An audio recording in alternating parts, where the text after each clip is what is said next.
po tinatawagan ko na po ang overseer po ng Salakale.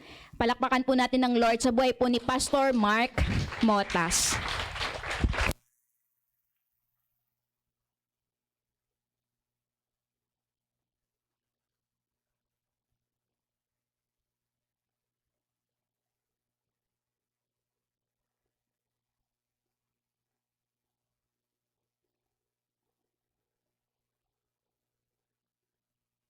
Sound check.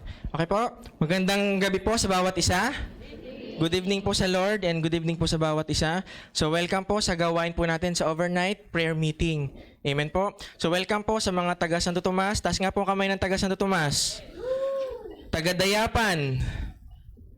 Taga Kale. Taga Santol. Amen po. So may nanonood din po sa atin, taga Mindoro. Pero pre-recorded naman po yan, i-record. Nauhan. May nauhan tayo po. Okay, present. Okay, so meron din po sa Coro. So yan po ay naka-record na lang po yan. Amen po. So makikita po natin, pero bago po ako mag-start, ano po, dahil lahat po tayo excited sa Word of God. Amen po. So in behalf po ng leadership po ng Santo Tomas, sa pangunguna po ni Pastor Romy, ni Pastora Cory, ni Coach Jane, and in behalf po ng prayer ministry sa pangunguna po ni Ate Kay, ako po yung na-assign na mag-share po ng Word of God ngayon pong gabi. Okay? So dahil ito po ay overnight, expect po natin tayo po ay aabuti ng overnight, alauna. Ano po? Kasi dati, nung bago-bago pa lang po ako dito, kagaya po na lagi ko sinasabi sa iba, ano po kami noon, inaabot kami alas 4. Ano po, 4 a.m. po kami. Ano, hindi, kaya nilapitan ko si Ate Kay, sabi ko, Ate Kay, ilang oras ba tayo dito? Sabi sa akin, maximum of 1 hour. Amen po. Tapos sabi niya sa akin, gaano ba kahaba yan? Sabi ko, mga 3 hours. So ano bang oras na? So mga 9:30, kung plus 3 hours, di 12:30. Sakto overnight. Amen? So yun naman po talaga ang goal natin eh. Hindi naman po tayo nagpunta dito para kung ano pa mang bagay. Dahil siguro kayo napilitan or hinila na lang kayo ng mga D-group leader nyo kaya kayo sumama. Wala naman po sigurong ganon. Ano, lahat po tayo, naniniwala ko, lahat kayo na nandito, tayo po ay meron po tayong prayer and petition sa ating pong Panginoon.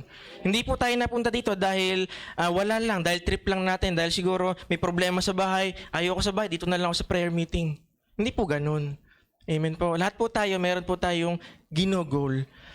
At makita po natin, last month, di ba, napag-aralan natin, ang naging topic natin for the whole month of September patungkol po sa family. Okay, last month, napag-aralan naman natin patungkol po dun sa pagka-compromise. Okay? Ngayon, sisimulan po natin ang November by God's perfect time or God's perfect timing. Okay, sisimulan po natin to throughout buong November. Ano, buong week ng November, yan po ang ating pong pag-aaralan. Amen po. Sa amin po, sa Sala and Kale, kung ano po yung topic natin for the month, yun po yung inaano po namin sa prayer meeting. Ano po, yun po yung tinatopic namin. Amen po. So, kagaya po nang nabanggit po sa inyo, lahat po tayo na narito ngayon, tingnan niyo po ang katabi po ninyo. Kaliwat kanan, tingnan po ninyo. Ay, yung iba, wala daw katabi sa kaliwa, walang katabi sa kanan. So, may message po yan, bakit walang katabi? Ano po? So, ayan po yun. So, lahat po tayo, meron po tayong inaasam. Meron po tayong mga bagay na inaantay, na matagal na po nating inaantay. Ano, nakita niyo na po yung title. Ano po? Ang nilagay ko po yung title po dyan ay, When God's Timing is Taking Too Long. Ano po? Kagaya po na sinabi ko sa inyo kanina, marami ho tayong gustong mangyari. Marami ho tayong gustong ipag-pray. Marami ho tayong inaasa. Marami ho tayong mga dreams. Ano po? Mga pangarapin. Pero, gaano nyo na ba katagal? Gaano nyo na ba ito katagal na inaasam? O gaano nyo na katagal ito ipinagpe-pray? Ano po? Siguro yung iba ho sa inyo, doon sa mga bagong nakakarinig nito, siguro pagdating sa prayer, siguro sila ay hindi pa ganun sabihin natin na hindi pa nila ganun kaunawa yung kalaliman pagdating po sa prayer. Amen po? Pero pag tinignan po natin dito, kung gaano katagal na po nating ipinagpe-pray, tandaan po ninyo, hindi po kayo nag-iisa. Ano po? Kaya ko pinatingnan sa inyo yung katabi ninyo, kaliwat kanan. Maaring yung katabi nyo sa kaliwa ay ilang araw nang meron siyang ipinagpe-pray sa Panginoon. Yun namang nasa kabila ninyo, nasa likod ninyo, maaring yun ay taon. Di ba? Yung iba siguro, dekada na. Pinagpe-pray pa rin. Ibig sabihin, ganun sila ka-dedicated, ganun sila ka-sincere doon sa kanilang pinagpe-pray. Pero ang tanong, paano kung yung God's timing ay sobrang antagal? Sobrang haba. Ang tanong, kaya po ba nating hintayin yun? Di ba? Parang titingnan natin, alam ba, karamihan sa nandito ngayon ay ang kinabubuhay o halimbawa yung mga nasa barangay, halimbawa barangay Kale, ang kalimitan ng kinabubuhay nila ay pagbubukid. Halimbawa, o yung iba naman ay may backyard farming, di ba? Kunwari, pag nagtanim ka ng halimbawa ng okra, ilang days yun bago mo i-harvest? Sa mga nagtatanim, 2 buwan, so 60 days. So expected mo, pag nagtanim ka ngayon, bibilang ka ng 60 days, meron ka nga anihin. Di ba? Kunwari, pechay. 1 month. Magtanim ka ngayon, anong petsa ngayon? November 3. Expect mo, by December 3, meron ka ng petchay. Ibig sabihin, hindi po ganun yung God's perfect time. Ano po? Ibig sabihin, hindi siya kagaya ng pagtatanim, na pag nagtanim ka, bilang ka ng 30 days, mangyayari. Sa God's perfect time, hindi mo alam kung kailan eh. Di ba? Kaya yung pinagpipray ninyo, umabot na nga ng dekada eh. Kasi hindi nyo alam kung hanggang kailan kayo magpe-pray. Hindi mo alam kung hanggang kailan mo to idudulog sa Panginoon. Amen po. Kahit po yung mga bata, di ba, halimbawa, hindi naman po yung sobrang bata, halimbawa, mga nag-aaral po, napapasok pa lang po ng college. Sila ho, meron silang mga pangarapin sa buhay. Alam niyo po ba, ang mga bata, habang tumatagal, habang sila ipapasok ng college or habang nagka-college, nababago yung kanilang pangarap. Halimbawa, ako dati, nung ako po ay grade school, nung tinatanong po ako, anong gusto mong maging? Sabi ko, gusto ko maging astronaut. Hindi man nangyari. Di ba? Ibig sabihin, habang lumilipas po yung panahon, nababago siya. Amen po? So, ang sabi po dito, lahat po tayo gusto natin, mangyari sa buhay po natin ay maganda. We all want good things to happen in our lives. Amen po tayo doon, di ba? Lahat po tayo gusto natin maganda. Pero ito po yung mahirap, ito po yung hindi po natin alam. Ano po, minsan, natetempt po tayong tanungin ang Panginoon na, Lord, kailan ba? Kailan ba mangyayari ito? Yung ipinagpe-pray ko. Lord, hanggang kailan ba ako magpe-pray ng ganito? Meron ba kayong narinig kung hanggang kailan? Sumagot ba sa inyo ang Lord? Meron po ba magsasabi sa akin dito na, mag-pray ka, 10 taon. Pagkatapos mo yan, ibibigay ko sa iyo. May narinig po ba kayong ganon? Mag-pray ka ng 5 taon. Tuloy-tuloy. Di ba? Ganon po yun. Minsan, tinatanong na ho natin, natetempt na ho tayo magtanong sa Panginoon, Lord, kailan ba talaga? Yung ipinagpe-pray ko, kailan ba mangyayari? Wala pong nakakaalam kung hanggang kailan. Ano po? Sabi nga ho dito, it take a while to answer our prayers sometimes. Minsan, sabi ko kanina, taon, decades, ano po. Pero ito po yung maganda. Through the ups and downs of life, God has promised He will never leave us. Ang ganda ho ng kanta kanina eh. He will never leave us, He will never fail us. Kasi totoo po yun. Kasi ang sabi po ng Ecclesiastes chapter 3 verse 11, diyan ko po sisimulan yung verse. Ang sabi po dito, ang promise ng God, di ba, ang sabi dyan ay, He has made everything beautiful in its time. He has made everything. Pag pinag-aralan po natin yan, He has made, ibig sabihin, He has made, tapos na, past tense. Nagawa niya na yung mga magagandang bagay in its time. Pero may pangako siya, He will make everything beautiful in its time. Gagawin pa rin niya. Ano po, yung mga magagandang bagay sa atin. Amen po? Ito po, mayroon po akong isang ikukwento sa inyo. Alam kong kilalang-kilala nyo na po itong mag-asawang ito. Ano po, mag-asawa po ito. Ito po yung si Zechariah and Elizabeth. Di ba? Alam po natin ang kwento nila. Pag pinag-aralan po natin sa Lucas chapter 1 or Luke chapter 1 verse 5 to 7.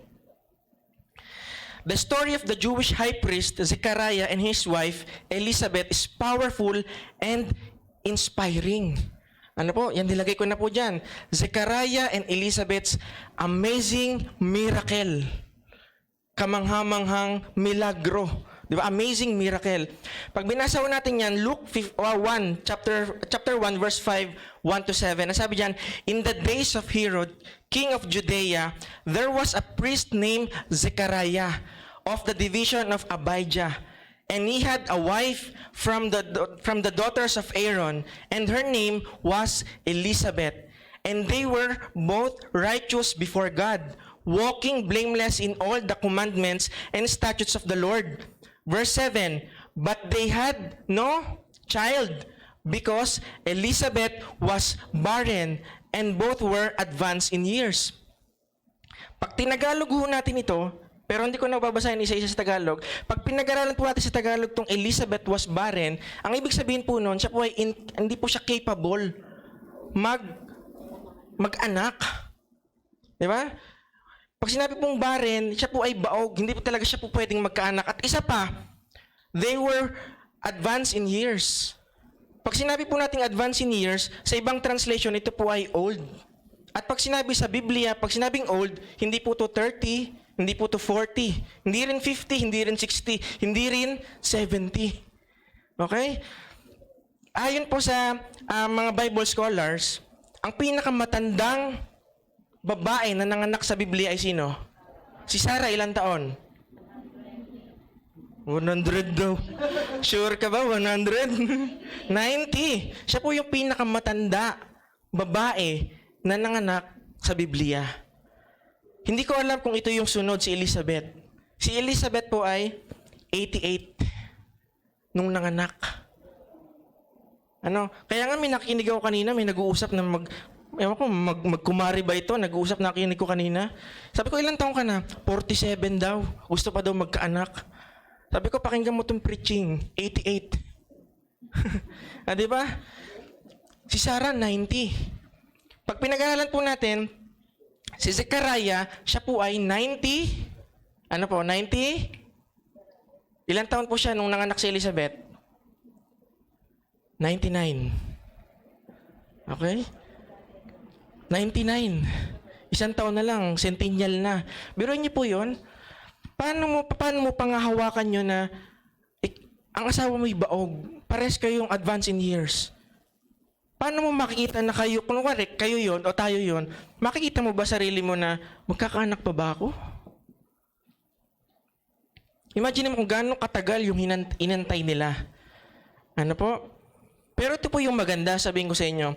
It tells us that Zechariah and Elizabeth obeyed the word of God and lived their lives pleasing to Him.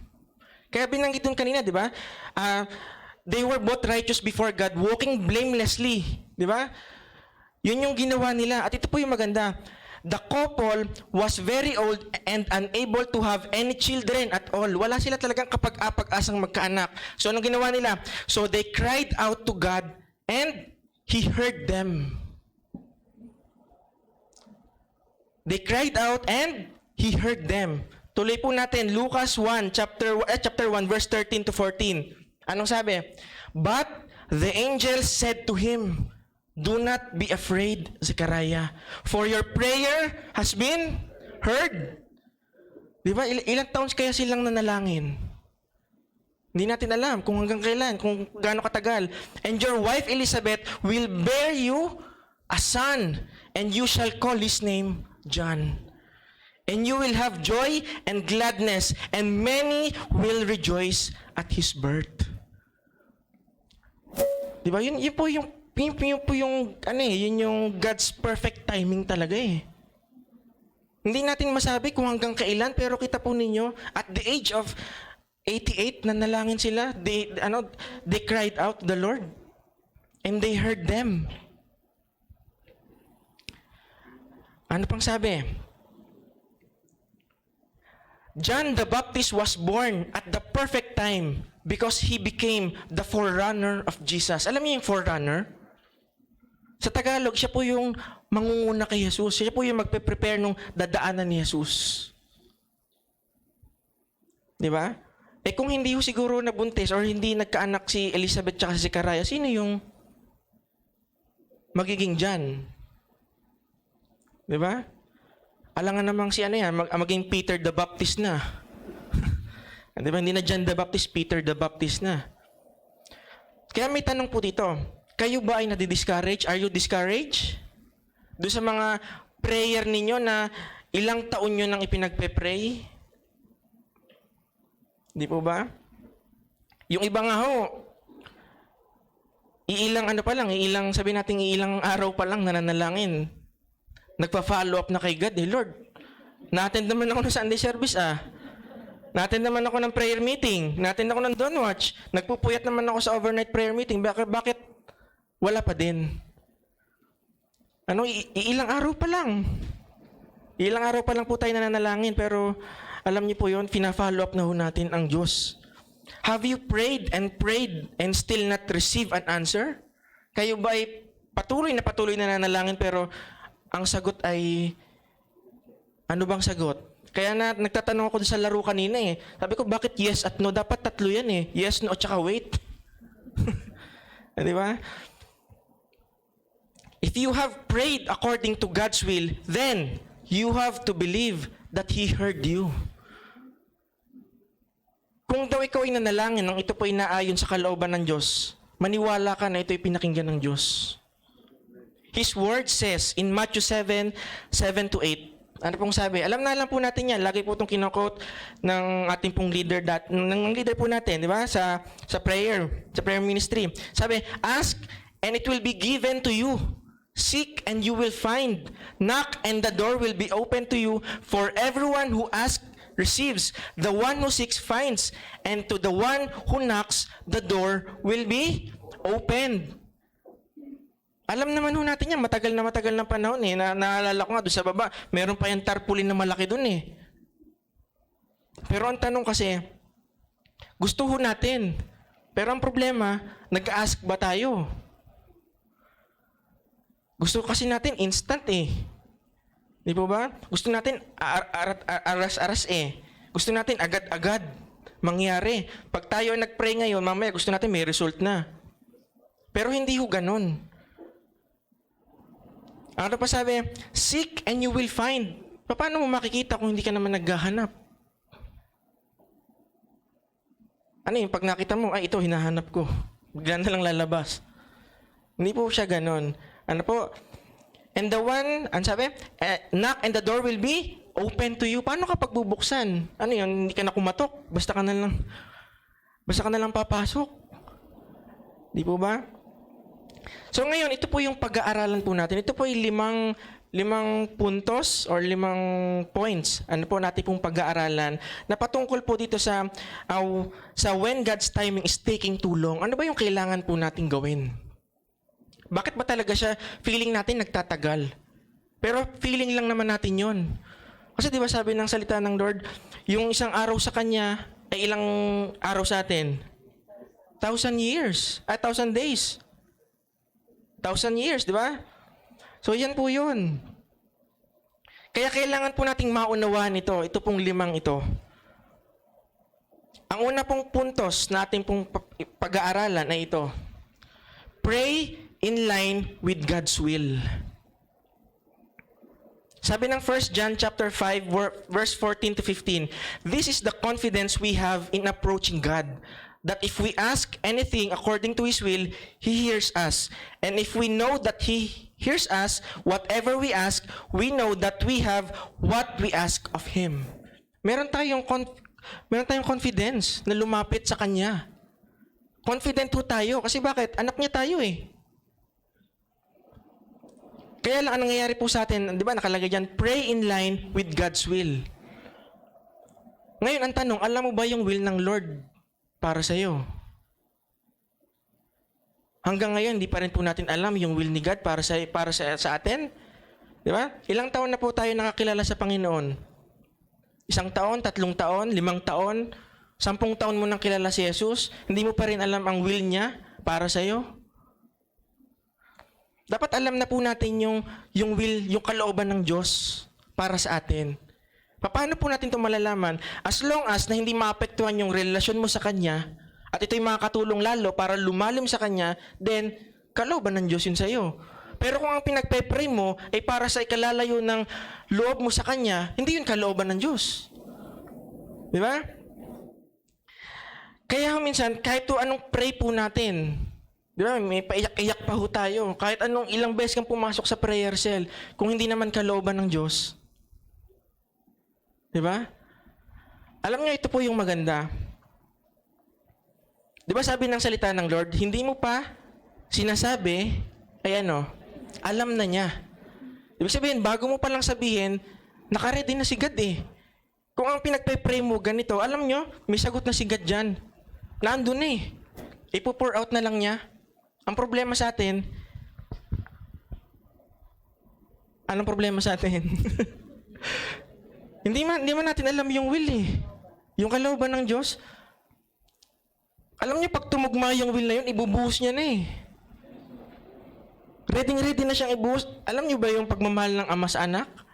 Kahit ano, ibibigay. Lahat po ibibigay yan, pero kung hindi kalooban ng Diyos, at para ito yung kasasama mo, bakit niya ibibigay?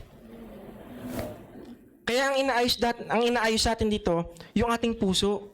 Tama ba yung ating kalooban sa kalooban ng Diyos para sa atin? O tayo pa rin ang nasusunod? Yung will pa rin natin ang nasusunod. Yung gusto pa rin natin ang gusto nating mangyari. Yun po ay delikado pag pinilit ho natin. Imbis na mapaganda ka, anong nangyari? Kayo po nagsabi nun, hindi ako.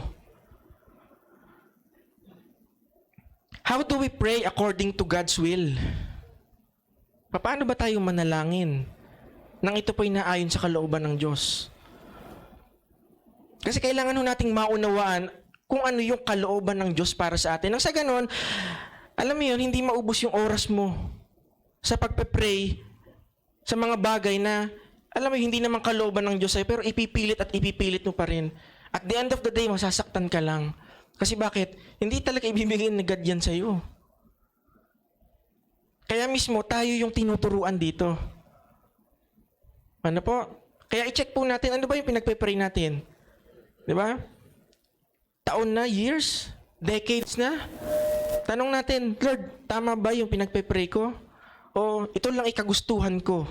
Kaya hanggang ngayon, ito pa din. Amen po? The Lord's Prayer is one of many in the Bible that teaches us how to pray effectively and according to the will of God. Ibig sabihin, kailangan mo pa rin i-connect yung sarili mo sa Kanya. Di po ba? Lagi nating napag-aaralan, lalo na sa School of Prayer, di ba? Nababanggit lagi doon na yung pakikipag-usap mo lagi sa Panginoon.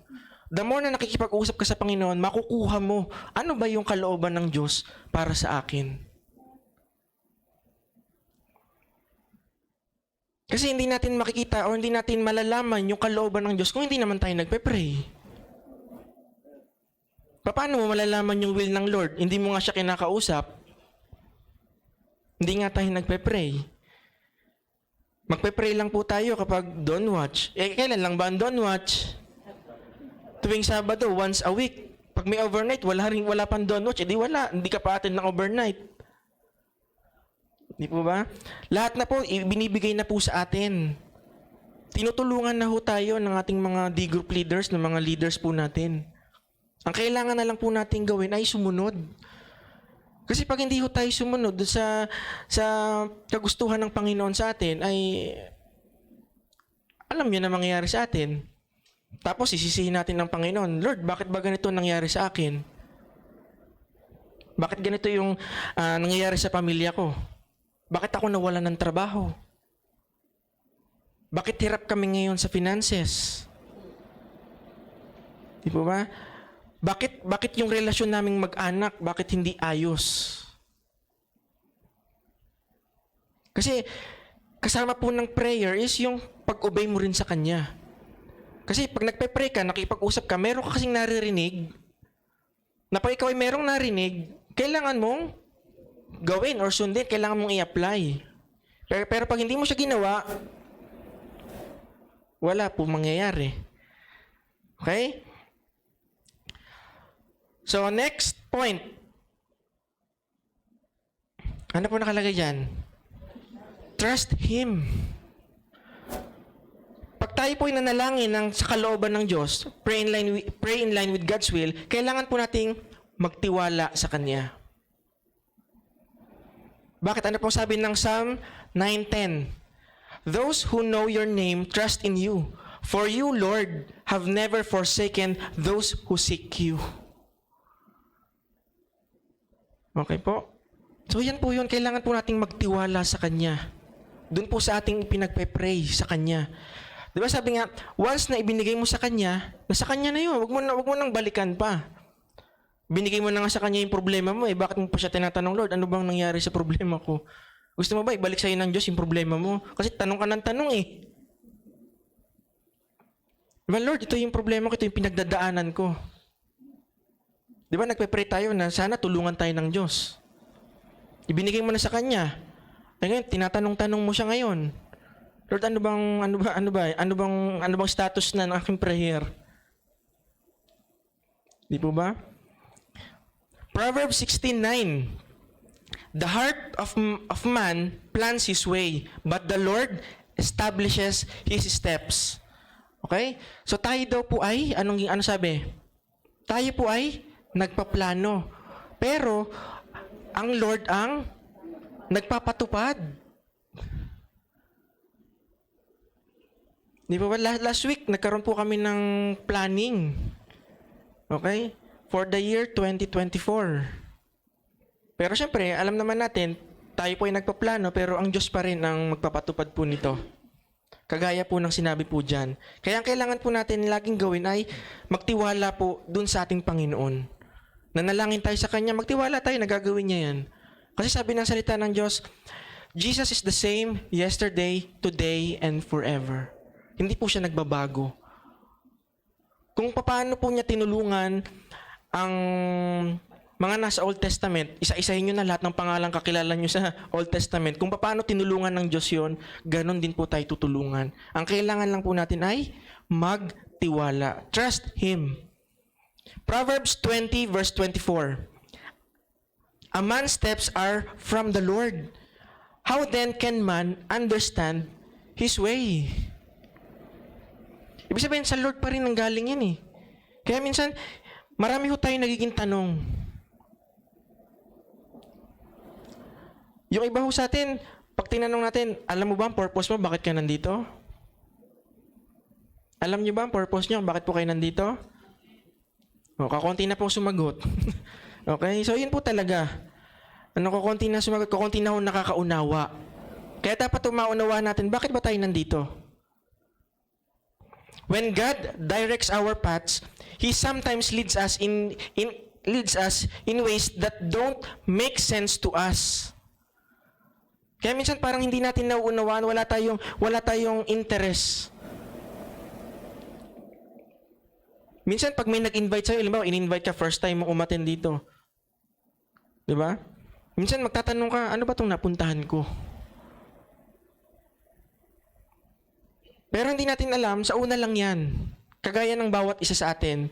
'Di ba? Nung una parang hindi naman natin alam kung ano ba 'tong sinamahan natin. Pero later on, nung naunawaan natin, nung nalaman natin ang katotohanan, 'di ba parang excited kayo na umattend. Kasi naunawaan mo na eh. Alam niyo po ba, ganon din niyo po sa atin pong Panginoon. Minsan kahit nagpe-pray ka, dadaling ka sa ganon. Minsan ayaw natin. Dadaling ka ng Panginoon dito, ayaw natin. Sa una ayaw natin, pero later on, ma-adapt na natin yung ganong sistema. At masasanay tayo. If we try to reason out everything, we will experience struggle. Pag daw tayo nagrarason sa lahat, pag may nangyari ho sa atin, lagi nating tanong, Lord, bakit ganito? Bakit ganyan? Pero hindi natin alam, kaya inaalaw minsan ng Panginoon yan kasi meron siyang magandang plano sa atin. Yun po yung kailangan po nating tanggapin. You will experience struggle, confusion, and misery. But there is a better way. Ano po yung better way? Proverbs chapter 3 verse 5-6. Alam na ho natin yan. Solong-solo na ho natin yan. Proverbs 3:5-6. Trust in the Lord with all your heart and do not lean on your own understanding. In all your ways, acknowledge Him and He will make straight your paths. Amen po? So yung pagtitiwala po natin sa Panginoon, sabi dito, with all your heart. Kailangan ko magtiwala ng buong puso. Pag sinabing buo, ito ay pag sinabing all your heart, ito ay buo, 100%. Hindi pwedeng nagtitiwala ka sa Panginoon, 50%, tapos 50% sa'yo. Hindi pa pwede yun. Kaya nga sabi, do not lean on your own understanding. Kasi po bakit? Tayo kasi mga tao, meron po tayong limitations.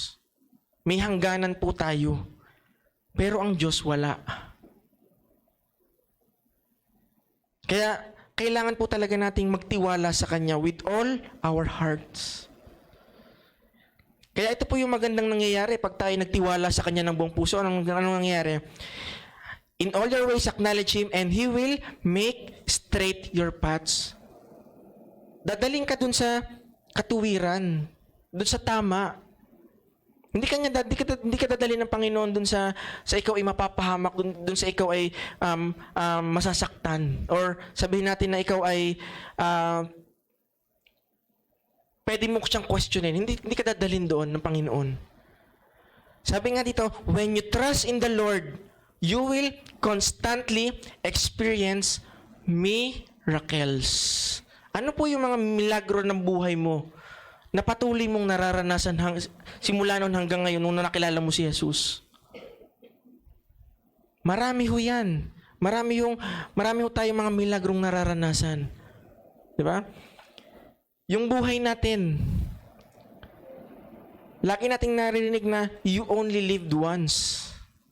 Naniniwala ba kayo doon, you only lived once? YOLO? You only lived once? Hindi po. Araw-araw kang binubuhay ng Diyos eh. Hindi lang once. Diba? So yun pwede po nating masabing milagro po ng Diyos. At kaya tayo binubuhay ng Panginoon kasi bakit? Merong, may purpose pa tayo. Pag hindi ka na binuhay ng God, ibig sabihin, wala ka ng purpose, tapos ka na.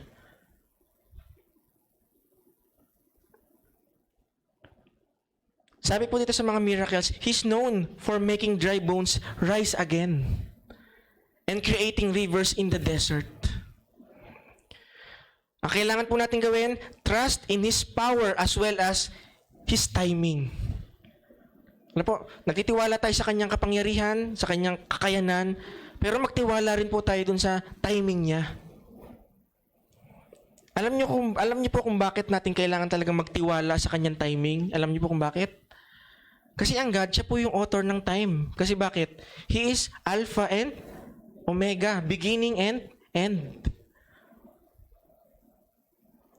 Bago pa yung existence ng lahat, nandun na siya. Understand that no matter what life throws at you, He won't leave you or He won't leave us. Hindi niya ho tayo iiwan.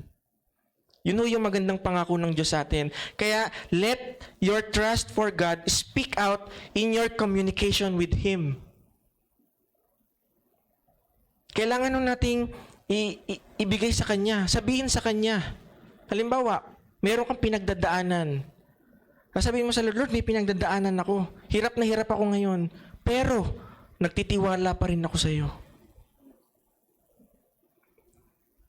Lord, meron kaming pinagdadaan ng pamilya. Halos magkawasak-wasak na kaming pamilya. Pero, nagtitiwala pa rin ako sa iyo. Alam niyo po, pag ganun po yung prayer natin, nabuboost po yung ating pong faith. At yung ating pong mga prayers ay nagiging powerful. Kasi ini-speak out mo sa Kanya eh. Binabanggit natin na nagtitiwala pa rin ako sa iyo. Kahit ganito yung nangyayari sa akin, kahit hirap na, pagod na ako, pero nagtitiwala pa rin ako sa iyo, Panginoon. Alam niyo, pag in-apply ho natin yon, alam mo yung kahit pagod ka na physically, di ba, yung parang nag-fasting ka, pero pag gano'n na naging prayer mo, parang kaya mo pa magbuhat ng isang kabang bigas. Hindi lang isa, dalawa pa. Kasi na-uplift ka eh. Di ba? Yun po yung i-practice po natin. Speak out in our communication with Him. Sabihin mo natin sa Kanya, Lord, nagtitiwala ako sa iyo. Hindi ako nagdududa. Alam ko na meron kang gagawing kamangha-mangha. Ewan ko lang kung hindi mangyari sa inyo yung matagal nyo nang pinagpe-pray. Kakaibat po kasama po ng trust Him, syempre, yung magkakaroon po natin ng pananampalataya. Have faith. Yan po ay point number 3. Sabi po ng Matthew 21, verses 21 to 22, "And Jesus answered and said to them, Truly I say to you, if you have faith and do not doubt, you will not only do what was done to the fig tree, but even if you say to this mountain, be taken up and cast into the sea, it will happen. And all things you ask in prayer, believing you will receive." Kaya totoo po yung sinasabi na prayer can move mountain. Hindi lang siya basta yung kung ano yung mangyayari doon sa fig tree, yung doon sa nasunog. Kung hindi, kahit yung mountain, pwede mong sabihan na mapunta doon saan? Makast into the sea. Doon ako titingnan natin, parang imposible. Pero sa prayer, wala pong imposible. Yun po ang ilagay po natin sa ating mga puso at sa ating mga isip. Jesus taught us that there's no limit to what we can accomplish with faith-filled prayer. Wala daw limitation yung ma-accomplish natin kung tayo po ay faith-filled prayer. Ibig sabihin, patuloy tayong nananampalataya sa Kanya. Hindi lang basta nagtitiwala, kung hindi nananampalataya. Diba, imagine niyo po yun? There's no limit. Wala daw palang limit. Yun po pwede nating ma-accomplish. Ano ba yung mga tina-target natin? Bawat ministry. Diba? Bawat ministry po natin. Ano ba yung tina-target natin for the year 2024? Paano ba natin ma-accomplish yun? There's no limit to what we can accomplish with faith-filled prayer. So yun po yung kailangan po nating gawin. Kanina, trust. Ngayon, faith. We can move mountains. We can heal the sick. Amen po? Raise the dead and make our dreams come true. O yung mga matagal na po nating pinagpe-pray, mga pangarapin natin, po pwede yung mangyari yun kung patuloy tayong nananampalataya sa Diyos. Faith will turn the impossible into the possible. Diba sabi ng salita ng Lord, all things are possible. Pero alam niyo, hindi po ako naniniwala doon. Alam niyo po kung bakit? Meron pong imposible sa Diyos. Alam niyo yung imposible sa Diyos? Ano po? Imposible po sa Diyos ang magsinungaling. So lahat po ng sinabi niya ay totoo, mangyayari, magaganap. Ito po isa po itong patotoo. Ano po, hindi ko po to sasabihin para itaas yung sarili ko, kundi sa Diyos po lahat ng glory. Amen po. Alam niyo po nung Sunday, alam po yan ng mga taga-Kali. Ano po? Sinabihan ko po sila na i-invite yung mga nag-aspire na maging part ng barangay. Diba, siyempre, nag-barangay SK election. Sabi ko, invite nyo sila. Sharean natin sila. Saturday night, kinamusta ko sila. Sabi ko, kamusta yung ating mga in-invite? Sala and Kali po ito. Kamusta yung ating mga in-invite? Okay po. Pupunta po sila. Dumating yung Sunday. Sabi ko, asan yung iba? Bakit Kali lang ang nandito? Ano po, nagpunta yung SK, isang full slate ng SK, at saka isang konsihal. Konsihal, barangay councilor. At nung kami po natapos ng service, pinag-pray ho namin. Ano po? And then, nung election day, tinanong ko, nung bandang hapon na, sabi ko, naku, bibilangan na. Sabi ko, kamusta po yung ating mga pinag-pray sa Sala and Calle? Kamusta po? Yung mga umattend sa Calle, yung isang konsihal, at saka yung SK chairman, at saka yung kanyang 6 na konsihal, nagulat ako. Nanalo. Tapos yung isa, kumpleto kasi full slate eh. Full slate silang nagpunta doon. Yung isa na late. Na late yung isa. Yung isang SK councilor na late. Dumating na yung nakataas ng kamay at saka yung magkakain na. Alam nyo, bukod tangi, yung isang yon hindi nakuha, hindi nakapasok. Yung SK na buong, yung chairman at saka yung 6 na konsihal nakapasok. Plus, yung isang barangay councilor na pinag-pray namin. Ngayon, kaya hinahanap ko yung taga-Sala. Sabi ko, asan kayo? Alam nyo, nalungkot ako kasi bakit? Umaten sa iba. Nagsimba sa iba. Hindi po yung mga miyembro namin. Hindi, yung in-invite ho namin. Umaten doon sa iba, nalungkot ako. Kaya nung tinanong ko, kamusta ho ang election dyan, yung pinag-pray ho natin, wala hong nakuha kahit isa.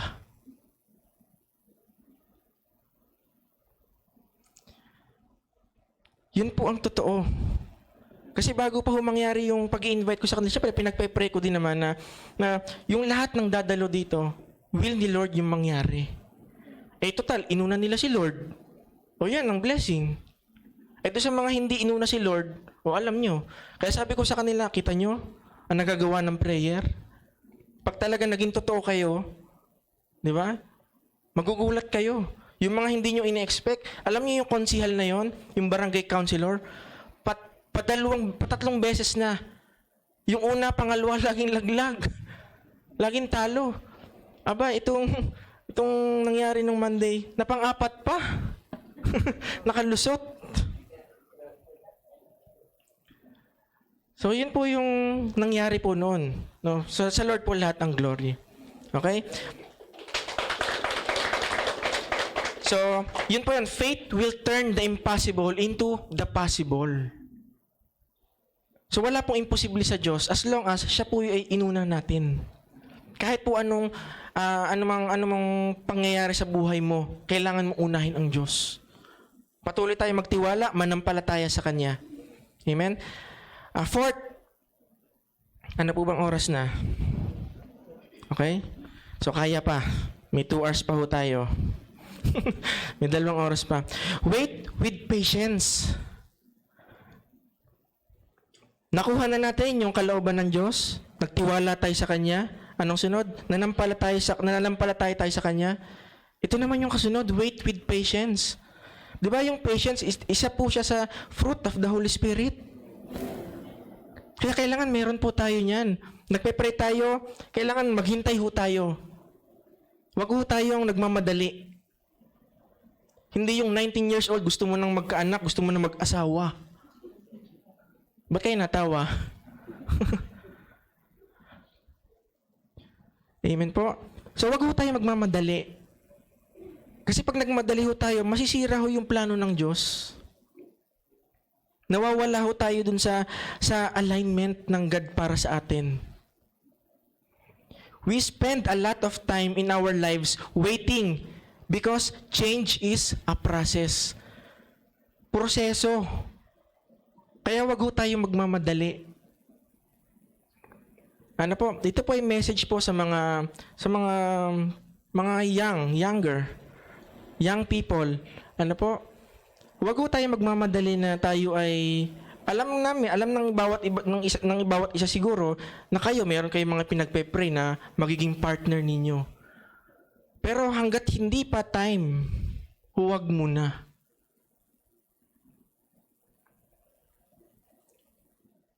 Wag ho tayo magmamadali kasi pag nagmadali ho tayo, masisira ho yung plano ng Diyos sa atin. At pag nagmadali ho tayo, pati sarili mo, maapektuhan. Hindi lang ikaw, pati yung dinamay mo.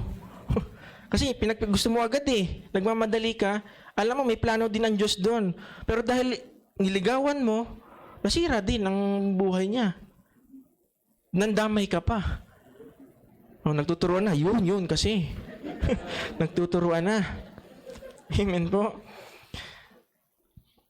So, ang sasabihin ko pa ho sa inyo, alam niyo po kasi, ang boyfriend, girlfriend, kung hindi mo naman nakikita yung pinagpe-pray mo na magiging asawa mo, wag mo nang ituloy. Kasi yung boyfriend, girlfriend, ito ay training ground mo yan eh. For marriage. Hindi ka magbo-boyfriend, girlfriend dahil trip mo lang, dahil gusto mo lang. Kaya nga sabi ito, wait with patience. Pag tinanong ka, okay lang ka magbo-boyfriend in God's perfect timing. Ganon, ang sagot. Hindi yung, oo nga pinag-iisipan ko pa nga kung itutuloy ko Di ba ganon ang sagot ho ng mga kabataan. Yung iba naman na gusto na mag-asawa, kailan ka mag-asawa? In God's perfect timing. Paano kung hindi will ni God na mag-asawa ka? Ayun ang... ba't kanino ba kayo natingin? Parang may tinuturo kayo Amen po. Many people want change. Lahat po tayo gusto natin ng pagbabago. But they don't want to go through the waiting of process. Ayaw nating dumaan dun sa proseso. Gusto natin shortcut. Gusto natin bypass. Pagdaan mo sa bypass, traffic din. Ganon din pala. Akala mo lang napadali, pero ganon din naman. Kaya wag ho tayo magmamadali. Patience is a fruit of the Spirit. It's developed only under trial. So we must not run from difficult situations. Nade-develop daw po yung patience under trial, through trial, persecutions. Kaya wag po nating tatakbuhan pag tayo dumadaan po nandun po sa difficult situation. Naalala ko nga po dati pag fasting, di ba? Dati 3 days. 3 days prayer and fasting. Pag sinabing 3 days prayer and fasting, mula meal ng day 1, mula breakfast, ang break mo na ay dinner ng day 3. Dahil wala po tayong patience, hindi na natin tinatapos yung dinner. Nandun pa lang tayo sa unang dinner, nabigay na. Amen po. Lalo na po ngayon, di ba, nagbukas na ang SM Santo Tomas. Sigurado, pag natapos ang fasting natin, dire-diretso lahat dyan. Eat all you can.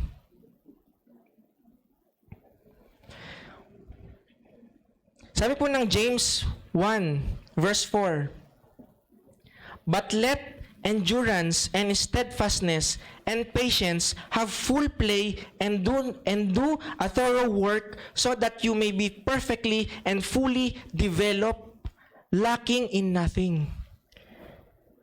Biruin niyo po yun, no? Hayaan daw natin yung endurance and steadfastness at saka yung patience. Siya po yung mag-full play sa atin. Para nang sa ganun, ano mangyayari? You may be perfectly and fully developed, lacking in nothing. Alam niyo yung pakiramdam na ikaw ay yung ready ka na talaga. Ganun na mangyayari sa iyo pag ikaw ay talagang dumaan sa matinding endurance. Pag talaga ikaw ay nagtiis, naghintay ka ng matagal. Yun yung sinasabi nila na yung it's worth the wait. Sulit ang paghihintay. Kaysa dun sa nagmadali ka nga, ang nangyari naman sa'yo, temporal joy and happiness lang naman. Mas maganda na yung pangmatagalan. Kasi naghintay ka. Kaysa dun sa naging masaya ka nga, pero saglit lang pala. After nito, balik ka na ulit sa, alam niyo po yun? Kaya dyan ho talaga tayo, dyan ho talaga tayo madidevelop. Dyan tayo dadalhin. Ano po? At talagang gusto po talaga natin na talagang tayo maging perfectly and fully developed. Ayaw ho natin nung parang hindi tayo fully developed. Alam niyo po yung mga anong tawag doon? Mga fetus na hindi fully developed. mga baby na hindi fully developed. So, ganun po ang mangyayari kapag hindi po talaga tayo patuloy na nagtiis, nagtiyaga.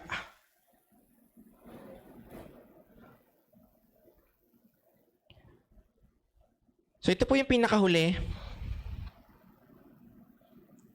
Ang pinakahuli po ay accept God's timing. Di ba? Nakuha na natin yung will ni God, nagpray na tayo, nagtiwala tayo sa Kanya, nagkaroon tayo ng pananampalataya. Tapos, naghintay tayo, i-accept natin yung God's timing. Sabi ko nga sa inyo kanina, gaano katagal? Alam ba natin kung gaano katagal tayo magpe-pray? Hindi natin alam. Pero tanggapin natin yung timing ni God. Kasi yung timing niya, ito po yung nagbibigay po sa atin ng pag-asa. God gives us hopes and dreams for certain things to happen in our lives. Binibigyan niya po tayo ng pag-asa doon sa mga bagay na mangyayari po sa ating mga buhay. But He doesn't always allow us to see the exact timing. Hindi niya ipapakita sa atin kung hanggang kailan. Ano po? Hindi niya sasabihin yun, hindi niya ipapakita sa atin. Talagang, minsan tinetest niya tayo kung tayo ay ready na bang tanggapin yung pangako niya. Ano po? Alam niyo, meron po akong isang illustration. Sabihin po natin na meron kasi sa isang baryo. Ano po? Sabihin natin ang baryong ito ay San Roque. At dito sa San Roque ay bihira umulan. Ibig sabihin, pag bihira umulan, walang tubig. Laging tagtuyot. Ano po? Kaya ang ginagawa ng mga tao sa baryo San Roque, ang ginagawa nila, doon sa ilalim ng kanilang alulod, meron silang drum. Doon sila nag-iipon once na umulan. Nang sa ganun, meron silang tubig. Ano po? Ngayon, itong isang... Sino ba? Si Bruno. May pangalan ng Bruno dito. Wala naman si Bruno, no? Kunwari si Bruno. Nakita niya na madilim na yung langit. Ibig sabihin, alam niya, expected niya uulan. So excited siya na, yes, uulan na. Mapupuno na yung drum. Kasi uulan eh. Di ba? Pag sobrang dilim, malakas ang ulan, mapupuno yung drum sa alulod. Ngayon, nung umuulan na, tuwan-tuwa siya. But yes, may tubig na kami. Ngayon, nung natapos yung ulan, pinuntahan niya yung drum. Alam niyo, nalungkot siya. Alam niyo kung bakit? Hindi sa walang laman, hindi sa butas. Alam niyo kung ano meron? May takip. May takip yung drum. So, hindi na puno ng tubig ulan yung drum. So, wala silang tubig.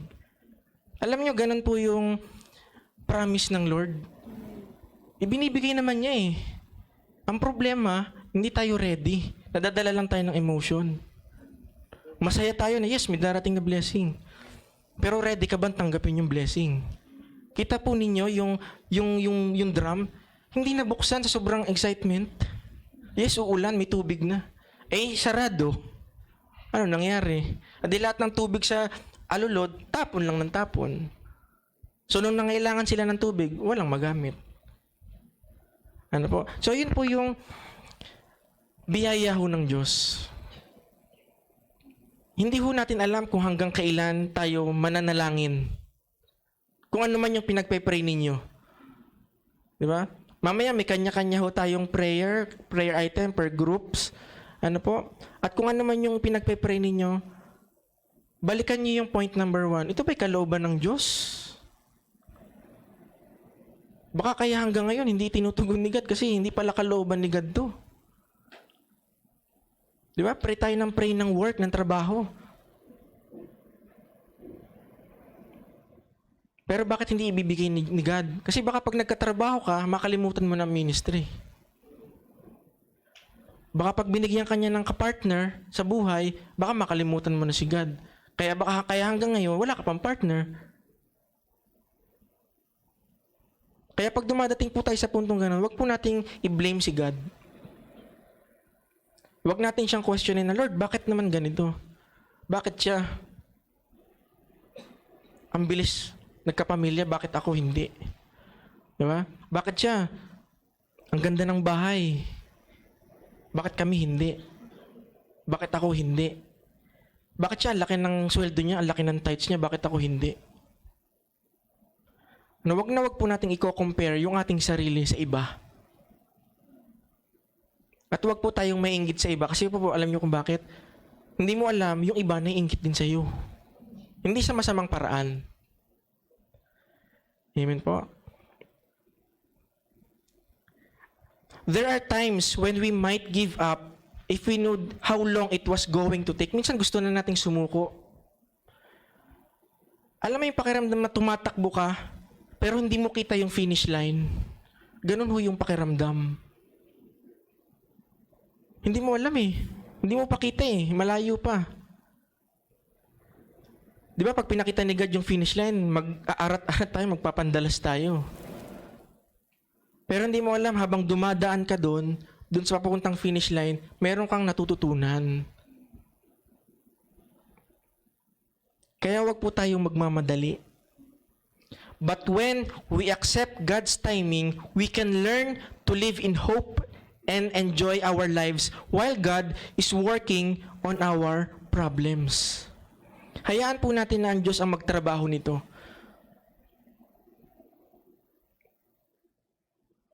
Ibibigay lang ho natin sa Kanya. Alam niyo po ba, ito po natutunan ko po sa prayer. Di ba sabi doon ay, hindi pa natin ibinubuka, alam na niya. O bakit pa natin kailangan mag-pray? Alam naman pala niya eh. Alam niyo po sagot. Ano po? Gusto pa rin niya marinig. Ano pa po kaya? Gusto niya lagi nakikipag-communicate. Ano pa? Gusto niya lagi tayong humihingi. Alam niyo ba kung bakit inalaw ni God na tayo ay laging lumapit sa Kanya? Kasi gusto ng Panginoon na magkaroon ng part sa buhay natin. Kaya gusto niya lagi tayong magsabi sa Kanya, magsabi. Bagamat alam na niya, gusto niya na marinig pa rin sa atin. Kasi pag hindi ka nananalangin, pinapakita mo na, ay hindi, kaya ko na to Lord, hindi na ako magpe-pray. So yun po yung dahilan kung bakit po tayo nagpe-pray. We can learn to live in hope and enjoy our lives while God is working on our problems. Hayaan po natin na siya yung magtrabaho sa ating mga problema. Wag ho nating kunin agad. Alam mo, ibinigay na natin sa Kanya, tapos kukunin mo. We know that God's plan for our lives is good. Mabuti, maganda. And when we entrust ourselves to Him, we can experience total peace and happiness. Di ba lahat tayo gusto natin yan? Kapayapaan at masaya tayo. Di ba? Mangyayari lang yon kung talagang ibinigay natin sa Kanya. So ang tanong, what's your situation now? Ano yung sitwasyon mo ngayon? Ikaw ba hindi makatulog kada gabi? Dahil dun sa problemang pinagpe-pray mo hanggang ngayon? O dahil dun sa mga bagay na gusto mong mangyari hanggang ngayon ay hindi pa nangyayari? Siyempre, iisipin mo lahat yun. Hindi ka makakatulog. What have you been asking God for? Ano yung lagi mong hinihingi sa Diyos? Ano yung gusto mong hingin kay God? Don't get tired of talking to Him. Huwag po tayong mapagod ng patuloy na pakikipag-usap sa Kanya. Don't get tired of talking to Him. Kasi bakit? Ano pong sabi ng 1 Peter 5:7? 1 Peter 5:7, cast all your anxiety or cast all your cares onto Him because He cares for you. Ibigay ho natin lahat sa Kanya. Because He cares for us. Put it all at His feet. Ibigay ho natin sa Kanya lahat, wag ho tayong magtitira. Your fears, worries, your hopes and dreams, ibigay ho natin sa Kanya.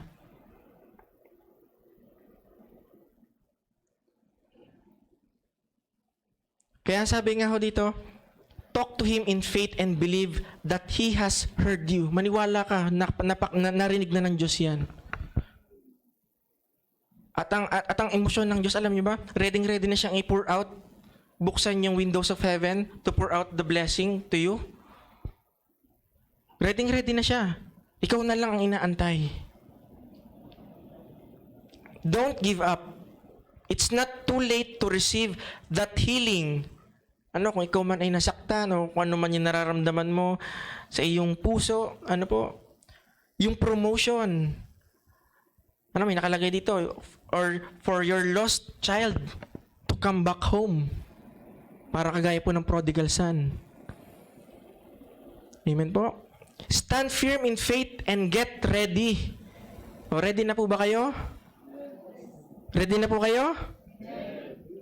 Ready na po ba kayo mag-pray? Magpe-pray po tayo mamaya, ha? At ano pang sabi? God is delivering blessings to your door. Imagine nyo, blessings to your door. Di ba pag may dumadating na delivery sa bahay, anong pakiramdam? Nagtatago. Bakit sisingilin? Sisingilin ka. Ayun lang. Di ba pag may dumating na delivery, halimbawa, ito pa'y bayad na. Di ba sarap tanggapin? Imagine niyo kung galing pa sa Diyos yun, yung ibibigay sa inyo. Mas lalong masarap sa pakiramdam. Kaya dapat tayo ay masayang tumanggap ng blessing ng Lord. Pero, pag binalikan natin, paano kung matagal? Ready pa rin kayo kahit matagal? Ready pa rin?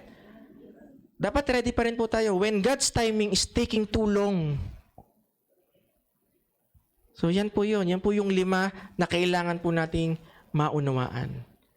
Amen po? So sana po ay meron po tayong natutunan doon po sa ating mensahe po ngayon pong gabi.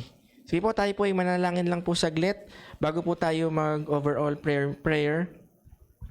Panginoon, kami po ay nagpapasalamat sa inyo po ngayon pong gabi sa mga bagay na tinuro mo po sa amin ngayon pong pag-aaral ng mensahe mo, Panginoon. Salamat, Lord, sa pagtuturo mo sa amin at naunawaan po namin ang mga bagay na ito na kailangan po pag nanalangin kami, ito po ay naayon sa inyong kalooban, Panginoon. At pag kami po ay nanalangin, kailangan meron kaming pagtitiwala at pananampalataya sa inyo, Panginoon. At matutunan po namin na magtiyaga, maghintay. Huwag po kaming magmadali dun po sa aming mga ipinagpe-pray. Alam po namin ito po ay dadaan sa proseso, Panginoon. At ready po kaming dumaan po dun sa waiting of process, O Lord. At higit sa lahat, yung pagtanggap po namin sa inyo pong timing, Panginoon, sa lahat ng aming pong mga ipinagpe-pray, lahat po ng aming mga idudulog sa inyo, ito po ay mangyayari nang naayon po sa inyo pong timing, O Lord. Kaya turuan po kami kung meron man kami na naging asal noon, na talagang kami po ay nagmamadali sa aming pong mga ipinagpe-pray. Kami po ay matutunan po namin na maghintay, Panginoon. At sa aming pong paghihintay, kami po ay magalak, Panginoon. At sa aming pong mga pinagdadaanan, matuturin po kami na ibigay po ito sa inyo, Panginoon. Matutunan po namin na kami po ay laging lumapit po sa inyo, O Lord. Hindi man po namin alam kung hanggang kailan po namin ito idudulog sa inyo, pero ang mahalaga ay magampanan po namin yung amin pong pananampalataya po sa inyo, Panginoon. Salamat, Lord, sa gabi pong ito at sa aming pong pananalangin po mamaya ay sasamahan po kami at alam naman po namin na, Lord, na lahat po ng aming pong ipapanalangin, ito po ay inyo pong didinggin, Panginoon. Ngayon pa lang, kami po ay nagpapasalamat na, O Diyos, sa mga bagay na ito. Kaya, Panginoon, patuloy po namin ibinabalik po sa inyo lahat po ng papuri at pasasalamat sa pangalan ni Jesus. Ang lahat po ay magsabi ng Amen and Amen.